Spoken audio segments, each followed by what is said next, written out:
up, everybody? So today the video I got for you guys is a little interesting, trying to find a little bit different things that you guys would like to see.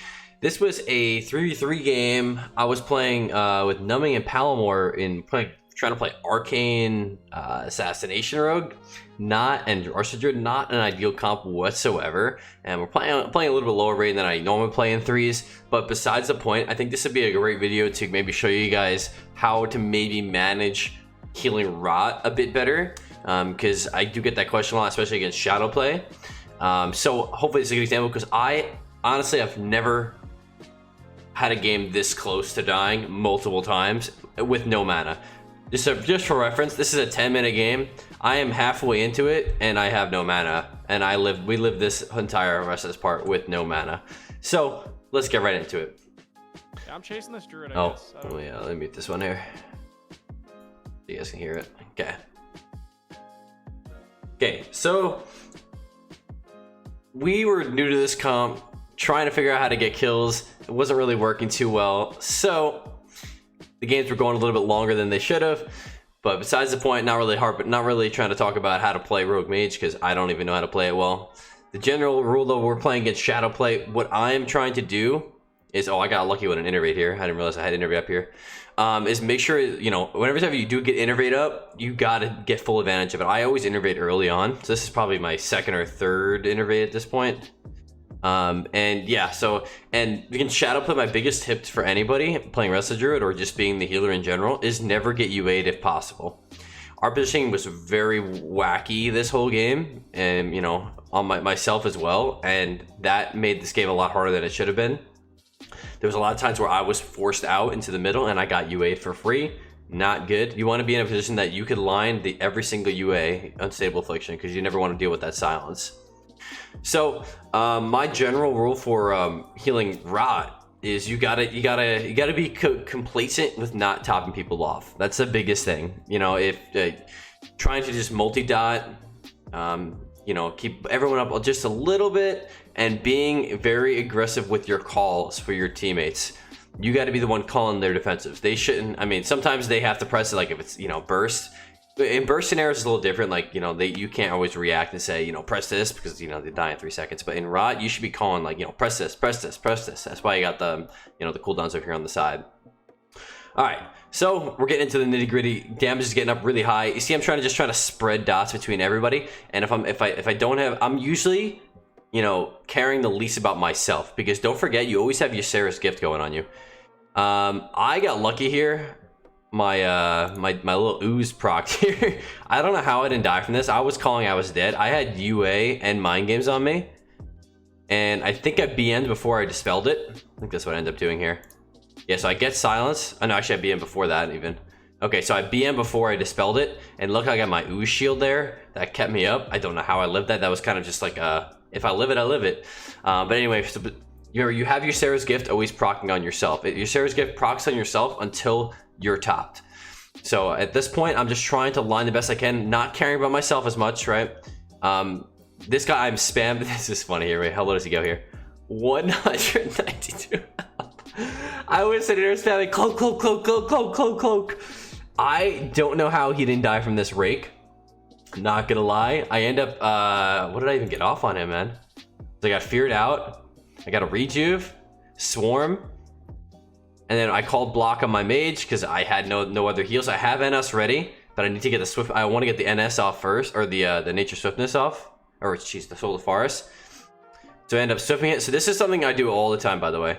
And I do it all the time when these rot type of games. Is I will overgrowth one target, swiftman another target. Like I'll reduce swiftman the other target, and then if I need to top a third target, NS. Try to just spread it even. Don't overlap too much at once. So if you overgrowth one target and swiftmend them, you shouldn't be using that Soul of Forest on them. You should be probably, using a Soul of Forest regrowth or a rejuve on the other target, or NSing another target. And then same with Adaptive Swarm. Don't want to overlap Adaptive Swarm with too many hots at once. So I get mind games here again. So at this point here, I got a little lucky. So I dispelled. And I had my Fringe of Regen proc up. I think this is why I'm just trying to think, how did I live all of these scenarios? Because I have no idea. Again, I still have no mana. I'm trying to just keep afloat, like, a little bit hots here, a little bit hots there. not caring about myself as much as possible. This is not good positioning on our part, so I end up Ironbark overgrowth or scenarioing him, then throwing the rest of the dots onto my mage. He procs temp. I'm spamming Swiftmend, waiting for this to pop up. Got a nice little chunk up here. I am using floral recycling, which I highly recommend using when it comes to just like, you know, healing rot stuff, because it makes those Swiftmends a lot larger and a lot more impactful. I was trying to juke this guy's kick. He actually doesn't kick me, and I top him off. That should have been, he should have kicked me there. I try to call for a drink here, that I'm going to go for a drink. Unfortunately, this guy sees me. That was terrible, and he just gets me out. I think I got like a 1 tick or something like that. They come out like 10%. Come out with 10% mana, so a little bit of mana to maybe help. You know, my go-to is always just going to be rejuve Swiftmend, and then use the Soul of the Forest on something else. That's what I'm trying to look to. So I'm holding my soul. I ended up having to use it on mage, and then hold on here. Let me break that. What the heck did I just do there? All right, so I ended up NSing. I don't know if that was the play. Like I just said, you don't want to overlap too much on one target. All right, so I'm holding my Soul of the Forest here. I got my I Swiftmended the mage. Okay, I end up NSing the mage, and then I overgrowth. Okay, I see what I did there. So this was another way to split, right? Jeez, he's still dying.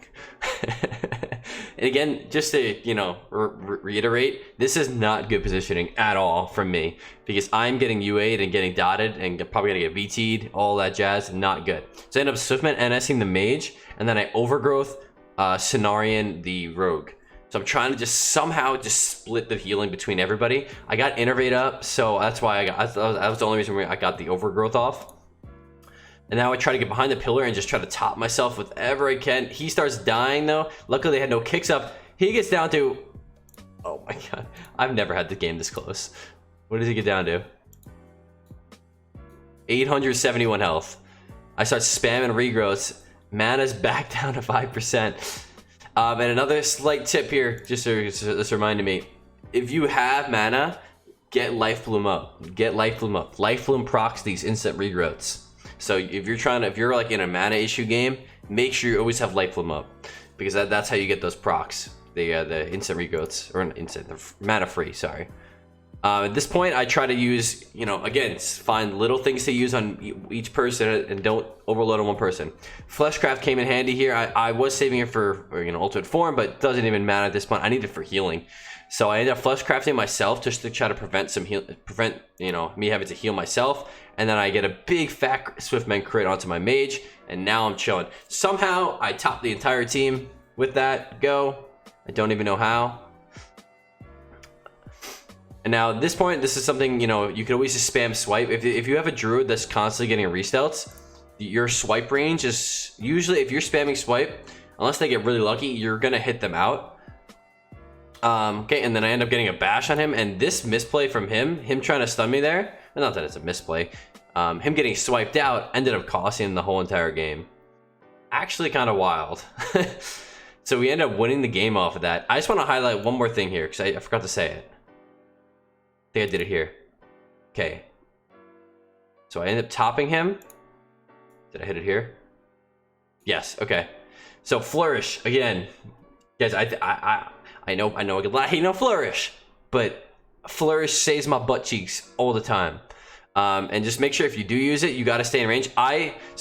This was unfortunate here, so I wanted to Flourish before. You always want to Flourish while Cenarian's up, because like all of these hots getting Flourish are fat hots. Those are fat hots. But I think the rogue ended up walking out of my range, and I had to push up because you have to be in range for the hots to get extended.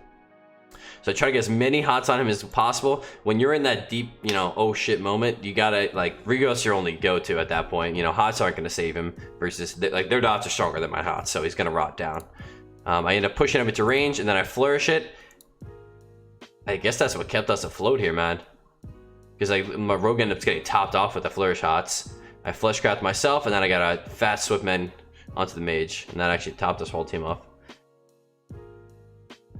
But yeah, in summary, guys, I know this is probably not this, probably a little of a sloppy of a video, but in summary, when it comes to healing against rot, you know, especially, you know, shadow play specifically, do not be in line of them. Do not get UA'd. If you don't get UA'd, your game will be a lot cleaner. All right, I promise.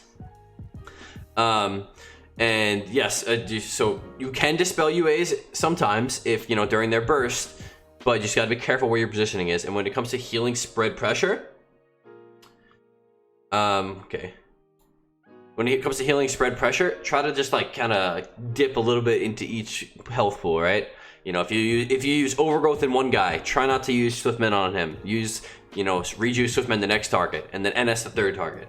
That's what I find myself doing that all the time. So just, you know, if you're gonna overgrowth Swiftman somebody, make sure you're using that Soul of Forest for something else. Always just, you know, hop in between and be assertive with your defensive calls. If you do not have some sort of ability tracker, definitely get one.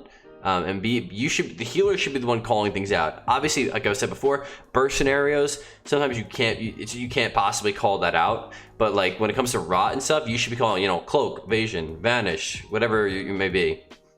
That guy was rank 1, dude. All right, well, I don't feel as bad because I was like, this rating is a little bit lower than I normally play. But that guy was rank 1 from 2 seasons ago. Anyway, guys, hope you enjoyed this video. And let me know in the comments if you guys want to see something next. And I'm trying to put out videos, but I'm trying to a little bit lost on my content, what to put out. So I definitely would appreciate if you guys want to post some more on what you guys want to see. Thank you guys so much for watching, and hope you have a great rest of your day. Peace.